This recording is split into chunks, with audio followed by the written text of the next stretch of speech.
presented by Yakult. Yakult पाचन में सुधार और प्रतिरक्षा बढ़ाने में मदद करता है। प्रतिदिन याकुल्ट का सेवन करें। नमस्ते, सौरभ द्विवेदी नाम है हमारा और शहर का नाम है आगरा, जहां पर इतवार को जमेगा लल्लन टॉप अड्डा। आगरा जिसके बारे में नेता नगरी के मेरे सहयोगी राहुल कहते हैं बादशाहों का शहर। आगरा जो एक लंबे वक्त तक यूनाइटेड प्रोविंस की सियासत का केंद्र रहा। आगरा जिसके आसपास के ज़िलों की राजनीति भी उतनी ही दिलचस्प है। आगरा जहां के लोग बुलंद हैं, बादशाही तबीयत वाले हैं। तो इन लोगों के बीच होगी लल्लन टॉप क्विज। टैलेंट के जो लोग हैं वो भी लल्लन टॉप अड्डे पर परफॉर्म करेंगे अलग अलग विधाओं में, और इसके अलावा वो पॉलिटिकल घमासान तो होगी ही, जिससे लगातार आपको कई वायरल वीडियो, दिलचस्प दावे मिलते हैं। तो फिर आप ज़रूर आइए। हमारा न्योता है आगरा और उसके आसपास के ज़िलों के सभी लल्लन टॉप के दर्शकों को। परिवार के साथ आइए, मित्रों के साथ आइए, खूब गप की जाएगी, फुर्सत से बात होगी। बाकी ब्यौरे आपको इस इश्तिहार में नजर आएंगे। फिर शुरू करेंगे आज का लल्लन टॉप शो। वो चेहरे जिन्हें देखते हैं आप लल्लन टॉप पर, वो चेहरे जो सुनाते हैं आपको देश, दुनिया, राजनीति के किस्से और खबरें। उन चेहरों से रूबरू हो सकते हैं आप आपके अपने शहर आगरा में, जहां जमेगा लल्लन टॉप अड्डा। तो तारीख नोट कर लीजिए, 28 नवंबर दिन रविवार। जगह होगी आगरा कॉलेज ग्राउंड, राजा मंडी। मिलते हैं आपसे। कोरोना की तीसरी लहर। 3-4 महीने पहले तक तीसरी लहर की आशंका पर बात होती थी, पर अब लगता है कि कोरोना को हमने पीछे छोड़ दिया। महामारी पीछे, टीके आगे, सब कुछ नॉर्मल। लेकिन अब एक नया खतरा सामने है, एक नया वेरिएंट, जिसे सेकेंड वेव के लिए जिम्मेदार माने जाने वाले घातक डेल्टा वेरिएंट से भी कई गुना ज़्यादा घातक माना जा रहा है। बाजारों में आहट दिखने लगी, शेयर मार्केट नीचे गिरने लगे, दुनिया चौकन्नी होने लगी। भारत की क्या तैयारी है इस नए वेरिएंट को लेकर, आज विस्तार से बात करेंगे। क्या हमें कोरोना के खौफ में अब भी रहना चाहिए? क्या सावधानियां बरतनी चाहिए? लेकिन शो में सबसे पहले दिन का वीडियो। सरकार वहाँ नहीं है ना, इसलिए ऐसा हो रहा है। जल्दी से जल्दी बीजेपी सरकार मार्च में आ जाएगा और आपको अपेक्षित बदलाव दिखाई देगा। मार्च में कैसे बात कर रहे हैं सर? मार्च में कैसे आ जाएगा? मार्च में बीजेपी गवर्नमेंट कब तक आने की बात कर रहे हैं आप? आपका अंदाजा बोलो तो मैं बोल देता हूँ। आपने फील्ड वर्क कर रखा है, इसलिए आप ज्यादा बेहतर बता सकते हैं। बेहतर मगर जो कुछ बात मेरे अंदर की है वो बाहर अभी नहीं निकलना चाहता है। सरकार गिराना होता है या नया सरकार बनाना होता है तो कुछ बात सीक्रेट रखनी पड़ती है। और ये ऐसे जगह हम बोल देवे। ये मोदी सरकार में केंद्रीय मंत्री नारायण राणे हैं, कह रहे हैं कि मार्च तक महाराष्ट्र में उनकी मतलब बीजेपी की सरकार बन जाएगी। कैसे बनेगी पूछने पर राणे ने कहा, गिराने बनाने की बातें बाहर नहीं बताई जाती। महाराष्ट्र में भी महाविकास अघाड़ी की सरकार है, शिवसेना, कांग्रेस और एनसीपी के गठबंधन की। 2019 में सरकार बनाने के बाद कई बार गठबंधन में मनमुटाव की खबरें आई, पर गाड़ी अभी चल रही है। मंत्री नारायण राणे ने सरकार गिराने की लेकिन अब मियाद तय कर दी है। वैसे मंत्री का बयान पूरी तरह हवा हवाई भी नहीं। महाराष्ट्र के राजनीतिक घटनाक्रम में कई तब्दीलियां हो रही हैं। कल महाराष्ट्र बीजेपी के अध्यक्ष चंद्रकांत पाटिल ने दिल्ली में केंद्रीय गृह मंत्री और पूर्व बीजेपी अध्यक्ष अमित शाह से मुलाकात की। राज्य के पूर्व मुख्यमंत्री देवेंद्र फडणवीस ने भी शाह से मुलाकात की। बाद में उनकी बीएल संतोष, संगठन महासचिव, से भी मुलाकात हुई। लोगों ने कहा जो सांगठनिक फेरबदल है उसके बारे में ज़्यादा बात हुई। फिर लोगों ने यह भी कहा असली बात क्या हुई ये तो एक्शन के बाद पता चलता है। इसके अलावा एनसीपी प्रमुख शरद पवार और प्रफुल्ल पटेल भी संसदीय समितियों की बैठक में हिस्सा लेने के लिए दिल्ली में हैं। पर इन घटनाक्रमों को करीब से देखने वाले कह रहे हैं फिलहाल मुख्यमंत्री उद्धव ठाकरे की कुर्सी सबके स्टेक्स लगे हैं, इसलिए अनसेफ नहीं दिख रही। वैसे नेताओं के बयान की बात चली है तो एक और नेताजी का बयान सुन लीजिए।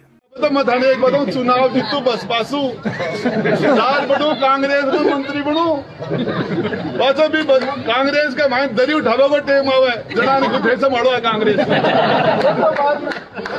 और पास ओ जो चुनाव में बताओ अभी बहन जी को दोबारा टिकट नहीं आयो। पहले ले टिकट बसपासू लियो, जीत्यो, ओ जो टिकट लिया बहन जी को अरे पास ओजू चुनाव जीते ओजू कांग्रेस में ओजू मंत्री ने खेल में कोई कमी है क्या? ये महाशय राजस्थान सरकार में मंत्री हैं, राजेंद्र गोढ़ा नाम है, नए मंत्री बने हैं। इन दोनों अपने बयानों की वजह से चर्चा में है। जो वीडियो आपने देखा इसमें पार्टी बदलने का खेल समझाकर जनता की तालियां बटोर रहे हैं। बता रहे हैं कि कैसे बहन जी से बसपा की टिकट लाते हैं, कांग्रेस की सरकार बने तो कांग्रेस में चले जाते हैं, मंत्री पद पाते हैं और जब कांग्रेस में भाव गिरने लग जाए, दरी उठवाने की नौबत आए तो निकलकर फिर बसपा की तरफ। राजेंद्र गुढ़ा 2 बार ये चक्र पूरा कर चुके हैं।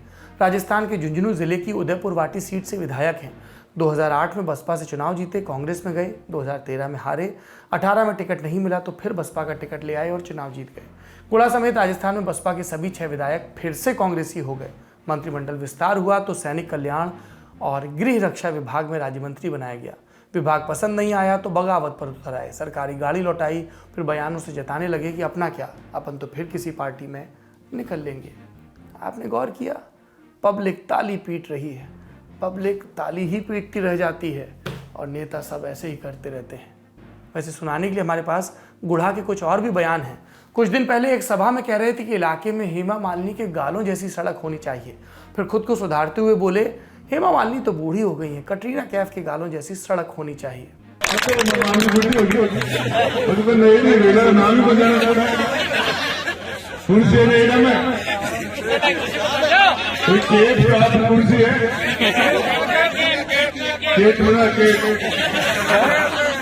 कौन सी है? गुढ़ा के बयान पर मुख्यमंत्री अशोक गहलोत ने महिलाओं के सम्मान की नसीहत दी तो गलती मानने के बजाय गुढ़ा ने पूछ लिया, गालों जैसी सड़क बोलने में दिक्कत क्या है? सुबह दाढ़ी बनाओ और शाम की दाढ़ी बनाओ और महिला के सम्मान की बात करें, घराड़ी भर की दाढ़ी अटकी का जगह लोग महिला के सम्मान की बात करें। राजेंद्र गुड्डा 36 कौम की बहन बेटे को अपनी सगी से नहीं समानता। वैसे गुढ़ा की राजनीति देखते आए लोग जानते हैं कि वो ऐसे ही बयान देते हैं, उनके लिए कोई नई बात नहीं। और अब मंत्री पद में पर्याप्त वजन नहीं मिला तो फुल टशन। टशन से याद आया कानपुर वाले लड़के का टशन, ये फोटो आपने देखी होगी। कानपुर के ग्रीन पार्क स्टेडियम में हो रहा है भारत और न्यूजीलैंड के बीच टेस्ट मैच। 25 तारीख को मैच का पहला दिन था। कोई और शहर होता तो दिन का खेल खत्म होने के बाद स्वघोषित क्रिकेट समीक्षक श्रेयस अय्यर के शानदार डेब्यू की समीक्षा होती, लेकिन कानपुर में हो रहे इस मैच में पहले दिन महफिल लूट ली कनपुरिये शोभित पांडे ने। आए थे मैच देखने, दर्शक दीर्घा में कुर्सी पर पसरे, कान में फोन सटाए फुल माहौल में मसाला चबा रहे थे। कैमरा इनकी तरफ घूमा। इसके बाद वही हुआ जो हमेशा होता है, सोशल मीडिया पर मीम बने। कानपुर और पान मसाला को एक दूसरे का पर्यायवाची बताया गया। लोगों ने मौज ली, ये सबको पता है, पर जो नहीं पता कुछ लोगों को वो ये कि ये बताने आज भाई साहब फिर से आए कि क्या हुआ। हाथ में प्लेकार्ड लेकर आए कि भाई मसाला या गुटखा नहीं चबा रहे थे, मीठी सुपारी चबा रहे थे। निहाल जाऊं मैं इस मासूमियत पर, सुनिए बयान। नहीं, हम उसमें मसाला मैं खाया नहीं था, मैं उसमें खाया था राजू सुपारी। मीठी सुपारी आती है यहाँ कानपुर में, सब गली गली है, छोटी दुकान में मिलती है, राजू सुपारी वो खाई थी। और रही बात मसाले की, तो मैं कल जब मैं जा था अंदर गेट नंबर 11 में, जब मेरी इंटरव्यू हुई थी तो मेरी चेकिंग हुई थी, तो मैंने मुझसे जो है बारी जो फुकवा दिया गया था मसाला। अब जो लोग गुटखा या पान मसाला खाते हैं वो अच्छी तरह से जानते हैं कि पकड़े जाने पर क्या कहना है। शोभित जी और जितने भी दर्शक हैं उन सबसे हम यही कहना चाहते हैं, किसी भी तरह के तंबाकू उत्पाद, गुटखा, पान मसाला, बीड़ी, सिगरेट स्वास्थ्य के लिए हानिकारक होते हैं और इसे छोड़ा जा सकता है। अब चलते हैं सुर्खियों की तरफ। पहली सुर्खी, दिल्ली की ओर बढ़ता ट्रैक्टरों का काफिला, जगह जगह लगे पुलिस के बैरिकेड, कहीं लाठीचार्ज तो कहीं वाटर कैनन की बौछार। कुछ वीडियो तो ऐसे भी जिसमें प्रशासनिक अधिकारी जेसीबी लगाकर सड़कें खुदवा रहे थे। सारी जुगत इसलिए कि 3 नए कृषि कानूनों के विरोध में हरियाणा और पंजाब से दिल्ली के लिए निकला किसानों का जत्था दिल्ली तक न पहुंचे। इन सब के बावजूद किसान दिल्ली पहुंचे, सीमाओं पर खूंटा गाड़ा और कैलेंडर के हिसाब से 1 साल का वक्त बीत गया तो उनका हासिल सबको पता है। आज से ठीक 7 दिन पहले प्रधानमंत्री नरेंद्र मोदी देशवासियों से माफी मांगते हुए कृषि कानूनों को वापस लेने की घोषणा कर चुके हैं, तपस्या में कमी की बात कर चुके हैं। पर प्रदर्शनकारी किसान तब तक हटने को तैयार नहीं जब तक निर्धारित प्रक्रिया के जरिए इन कानूनों को वापस नहीं ले लिया जाता। एमएसपी कानून की भी अब मांग हो रही है। आज 1 साल पूरा हुआ तो किसान फिर से एकजुट हुए, पंचायत हुई। प्रदर्शन के दौरान जिन किसानों की मृत्यु हुई उन्हें श्रद्धांजलि दी गई, साथ में आगे की रूपरेखा भी तय हुई। अगली सुर्खी आई संसद से। संसद के सेंट्रल हॉल में आज संविधान दिवस के अवसर पर कार्यक्रम होना था, जिसमें राष्ट्रपति, प्रधानमंत्री समेत विपक्षी पार्टियों के नेताओं को भी शामिल होना था। पर कांग्रेस, सपा, बसपा, तृणमूल समेत 14 विपक्षी पार्टियों ने सरकार पर संविधान के अपमान का आरोप लगाते हुए कार्यक्रम का बहिष्कार किया। सुनिए उनका रुख। क्योंकि संविधान दिवस के दिन हमको ये भी चर्चा करना होगा कि ये सरकार संविधान के तहत चल रही है, संविधान की हिफाजत कर रही है, संविधान में जो प्राविधान है उसके तहत काम कर रही है, लोकतंत्र के अनुसार ये काम चल रहा है इनके पास। उसका जवाब कुछ भी नहीं है। हमारे बुनियादी हकूक को ये लोग छीन रहे हैं। दलितों को, अल्पसंख्यकों को ये लिंचिंग कर रहे हैं, किसानों को मार रहे हैं, कुचल रहे हैं, और जितने भी हमारे जो प्रेस के दोस्त हैं उन लोगों को जेल में डाल रहे हैं, सोशल एक्टिविटीज को जेल में डाल रहे हैं, और ऐसे कई मुद्दे हैं जो हम गिन सकते हैं कि ये संविधान दिवस मनाने वाले ये संविधान के तहत क्यों नहीं चल रहे हैं। विपक्षी दलों के बहिष्कार पर राष्ट्रपति रामनाथ कोविंद और लोकसभा अध्यक्ष ओम बिरला की तरफ से नसीहत भी आई। राष्ट्रपति भवन की ओर से किए गए ट्वीट में कहा गया, विचारधारा में मतभेद हो सकते हैं पर कोई भी मतभेद इतना बड़ा ना हो कि जनसेवा के वास्तविक उद्देश्य में बाधा बने। दूसरी तरफ इस कार्यक्रम को संबोधित करते हुए प्रधानमंत्री नरेंद्र मोदी ने विपक्षी दलों पर परिवारवाद का आरोप लगाते हुए निशाना साधा। राजनीतिक दल, पार्टी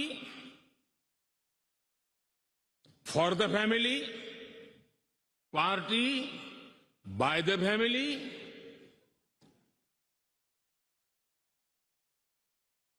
अब आगे कहने की जरूरत मुझे नहीं लगती है।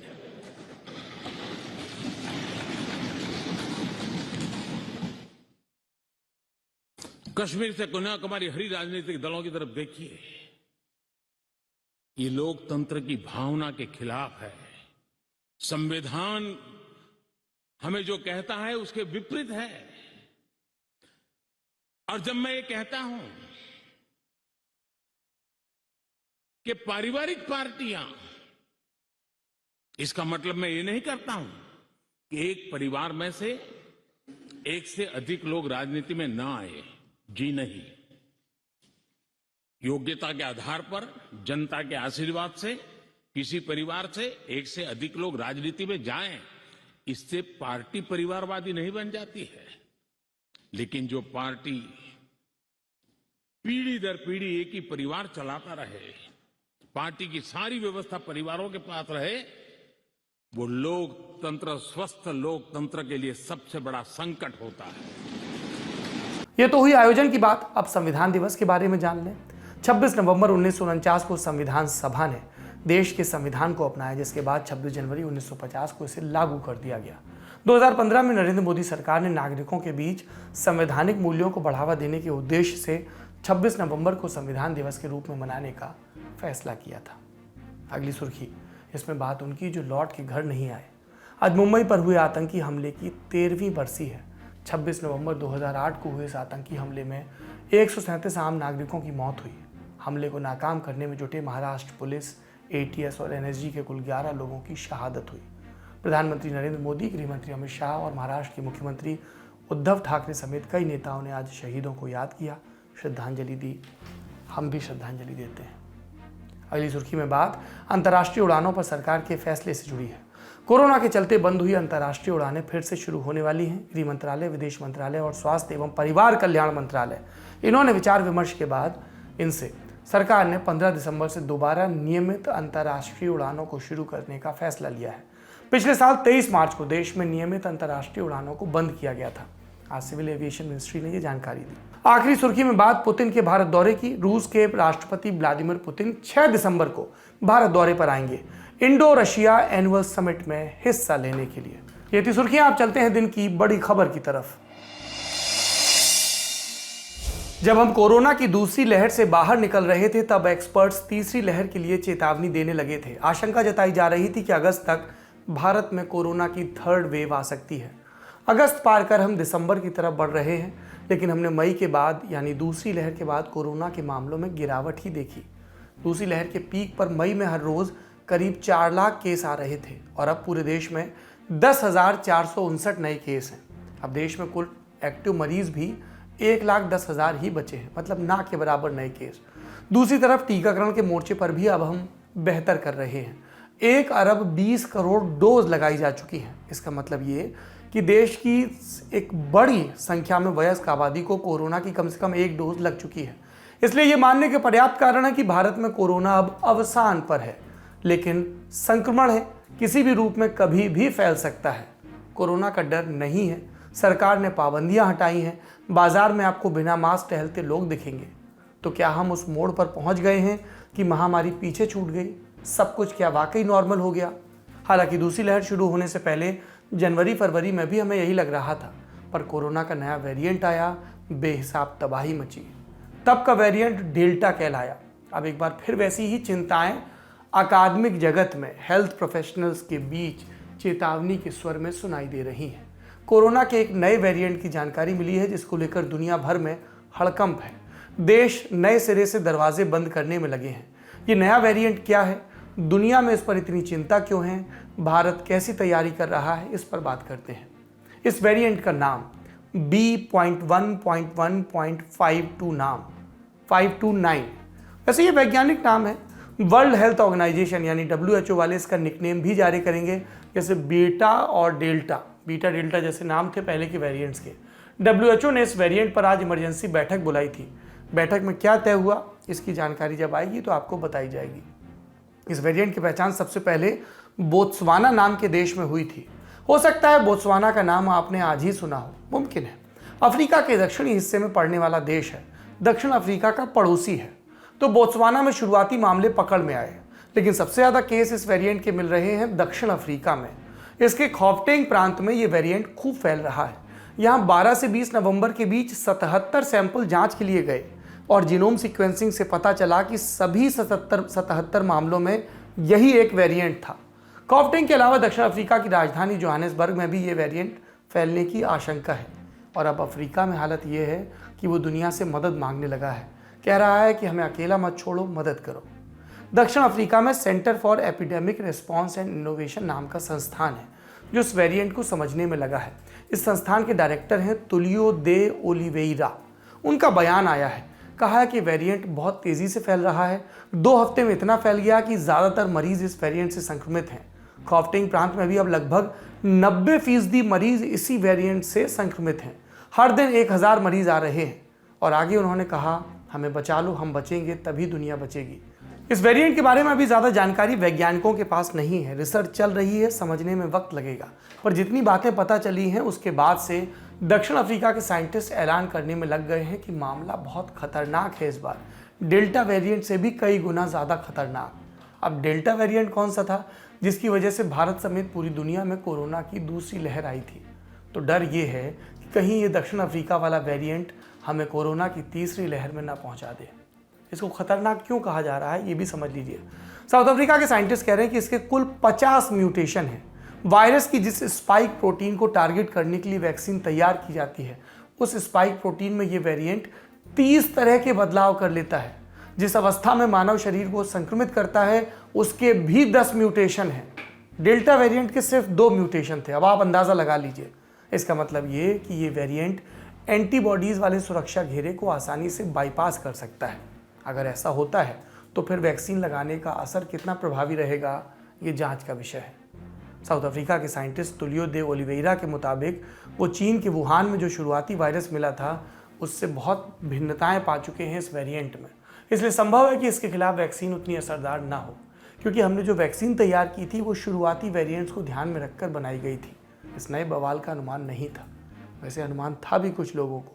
तो हमने सोचा कि इस वेरिएंट को लेकर क्या चिंताएं हैं, वायरस के विशेषज्ञ से समझा जाए। देखिए, जो अभी पिछले 2 हफ्तों में खबर आई है कि साउथ अफ्रीका में ये वायरस है B.1.1.529, ये हम एक नंबर देते हैं वायरस को।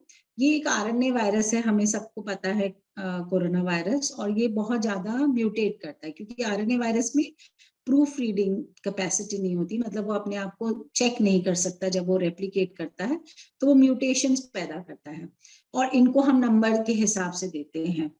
डेल्टा वेरिएंट इंडिया में लास्ट वेरिएंट था जो अप्रैल मई के महीने में आया और उसकी बहुत ज्यादा इन्फेक्शन थी, मॉर्टेलिटी भी थी, ट्रांसमिसिबिलिटी भी थी। उसके बाद अभी तक इंडिया के अंदर डेल्टा के अलावा कोई और वेरिएंट नहीं मिला है। जो भी मिल रहे हैं वो सब लीनिएज ऑफ डेल्टा ही मिल रहे हैं, चाहे केरला हो चाहे महाराष्ट्र हो आपका। मगर ये जो अभी पिछले 2 हफ्ते से जो खबर में आ रहा है, साउथ अफ्रीका के अंदर ये एक B.1.1 करके 5 to 9 करके एक नया वेरिएंट है। अब इसे अभी तक WHO ने वेरिएंट ऑफ कंसर्न या वेरिएंट ऑफ इंटरेस्ट नहीं बोला है, और हम वेट कर रहे हैं उनके बोलने की। बट अभी लोग इसलिए घबरा रहे हैं क्योंकि 1 हफ्ते के अंदर ही उन्होंने देखा है कि उनकी 75% जो इन्फेक्शन पहले डेल्टा से थे अब इससे होने लगे हैं। तो वो कह रहे हैं कि ये मतलब डेल्टा को रिप्लेस कर रहा है। तो हाँ, ये कंसर्न हो सकता है, मगर डेल्टा इन्फेक्टेड या वैक्सीनेटेड में ये कितना होता है इसका भी हमारे पास डेटा है अवेलेबल नहीं है। वैक्सीन ब्रेक थ्रू कितना करेगा, ट्रांसमिसिबिलिटी पे इसका क्या इफेक्ट पड़ेगा, ये भी अभी डेटा अवेलेबल नहीं है। तो सिर्फ इसलिए कि ये बहुत जल्दी इसने 1 हफ्ते के अंदर डेल्टा को रिप्लेस कर दिया है, तो लोग कह रहे हैं कि ये ट्रांसमिसिबल भी है, वैक्सीन ब्रेक थ्रू भी है, और म्यूटेशंस जो इसमें मिली हैं वो सबसे ज्यादा स्पाइक प्रोटीन जो SARS-CoV-2 का वायरस होता है उस पे मिली है। और स्पाइक प्रोटीन का जो है उसी से वायरस इन्फेक्शन करता है, उसी के अगेंस्ट आपकी वैक्सीन बनती है। तो अगर बहुत ज्यादा म्यूटेशन इस रीजन के अगेंस्ट मिलती हैं तो चांसेस हैं कि वैक्सीन ब्रेक थ्रू भी होगा, ट्रांसमिसिबिलिटी भी ज्यादा होगी। तो बट अभी क्योंकि ये अभी 1 हफ्ता ही हुआ है, तो जब तक अच्छे से रिजल्ट्स नहीं आते हैं टेस्ट्स के और अदर कमेंट्स नहीं आते हैं, तो कहना मुश्किल है। बट ये साउथ अफ्रीका में तो मैटर ऑफ कंसर्न हो गया है। इस वायरस के अभी साउथ अफ्रीका में 77 कंफर्म केस हैं, बोत्सवाना में 4 और 1 हांगकांग में। जाहिर तौर पर केस ज़्यादा होंगे, पर कंफर्म अभी इतने ही मरीज हुए। अफ्रीका के बाहर अभी तक सिर्फ हांगकांग में ही एक मामला आया, और वो भी उस व्यक्ति में जो साउथ अफ्रीका से हांगकांग आया था। अभी अफ्रीका ही चपेट में ज़्यादा है, वहाँ पर सिर्फ 24% लोगों का टीकाकरण हुआ है। देखने में आया कि वैक्सीनेटेड लोगों में भी संक्रमण फैल रहा है।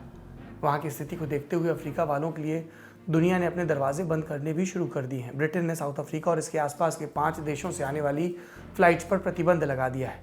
इसी तरह के फैसले पर यूरोपियन यूनियन भी बात कर रहा है। अब आते हैं अपने देश भारत पर। हमारी सरकार इस वेरिएंट को लेकर क्या तैयारी कर रही है? अभी तक इस स्ट्रेन का कोई केस हमारे यहाँ नहीं मिला है, पर अलर्ट जारी कर दिया गया है। केंद्रीय स्वास्थ्य मंत्रालय ने सभी राज्यों और केंद्र शासित प्रदेशों को चिट्ठी लिखकर कहा है, कड़ी नज़र रखो। साउथ अफ्रीका, हांगकांग और बोत्सवाना से आने वाले यात्रियों की बढ़िया से टेस्टिंग की जाए। स्वास्थ्य मंत्रालय ने यह भी कहा कि नए वेरिएंट में काफ़ी म्यूटेशन की सूचना है, इसका गंभीर प्रभाव हो सकता है। इसलिए ज़रूरी है कि इन देशों से भारत की यात्रा करने वाले या इन देशों के रास्ते कहीं से भी भारत आने वाले यात्रियों की बारीकी से ट्रैकिंग हो, टेस्टिंग हो। इसमें उन देशों के यात्री भी शामिल हैं जिन्हें स्वास्थ्य मंत्रालय ने 11 नवंबर को जोखिम वाले देशों की श्रेणी में रखा था। केंद्र ने राज्यों को यह निर्देश भी दिया है कि जैसे ही किसी व्यक्ति में अफ्रीका वाले वेरिएंट से संक्रमण की बात आए, उसके नमूने को तुरंत जीनोम सीक्वेंसिंग लैब में भेजा जाए। जीनोम सीक्वेंसिंग से ही ये तय होता है कि वायरस का कौन सा वेरिएंट है। हमारा एक कार्यक्रम होता है साइंस कार्य, उसमें हमने आपको विस्तार से जीनोम सीक्वेंसिंग के बारे में बताया। यदि आपकी दिलचस्पी हो तो आपको इस वीडियो के डिस्क्रिप्शन में उसका लिंक मिल जाएगा, ज़रूर देखिएगा। कुल मिलाकर बात अभी ये है कि अफ्रीका वाला वेरिएंट हमारी जानकारी में हमारे देश तक नहीं पहुंचा है, लेकिन डर वाली खबरें पहुंचने लगी हैं और उसका असर आज दिखा शेयर बाजार में। सेंसेक्स आज 2.87% नीचे गिरा, निफ्टी में भी 3% की गिरावट। बाजार के जानकारों का अनुमान है कि दुनिया भर के बाजारों में नए वेरिएंट से तीसरी लहर आने और धंधा चौपट होने का डर है, और इसका असर भारत के बाजार में भी दिख रहा है। कोरोना का वायरस कितने रूप बदलता है, किस वेरिएंट में आता है, ये हमारे हाथ में नहीं है। हमारे हाथ में बचाव है, जितना मुमकिन हो सके करिए। वैक्सीन तो ज़रूर लगवाइए। देश में वैक्सीन का पहला डोज अभी 80% से ज़्यादा वयस्कों को ही लगा है, सबको नहीं। और दूसरा डोज लगवाने में तो और लापरवाही हो रही है। दोनों डोज मिला के अभी सिर्फ 45% लोग ही हैं जिनका वैक्सीनेशन कंप्लीट हुआ है। 100 में 45, यानी आधे से ज़्यादा वयस्क अभी सुरक्षा चक्र से बाहर हैं। अभी बच्चों की बात नहीं कर रहे हैं। दूसरे डोज को अगर आपने नहीं लगवाया तो ज़रूर लगवाइए। लापरवाही मत करिए, क्योंकि बात सिर्फ आपकी ज़िंदगी की नहीं है, आपके अपनों की, आपके समाज, आपके देश की ज़िंदगी की है। हम दूसरा दौर देख चुके हैं, उस बेबसी को याद करिए, शायद आपकी जागरूकता में इजाफा हो। ये थी दिन की खबरें। अब कू की राय। हमने लोगों से पूछा कि क्या अब भी आप कोरोना से बचाव के लिए पब्लिक प्लेस में मास्क पहनते हैं। हाँ कहने वाले 88, ना कहने वाले 12। आप भी कू पर लल्लन टॉप को फॉलो कर हमारे पोल का हिस्सा बन सकते हैं। आज के लल्लन टॉप शो में इतना ही। अपना और अपनों का ख्याल रखिए और याद रखिए उनको जो 26/11 के पाकिस्तान समर्थित आतंकवादी हमले में हमारे और हमारे गणतंत्र की रक्षा के लिए शहीद हुए, उनकी स्मृति को कृतज्ञ राष्ट्र प्रणाम करता है।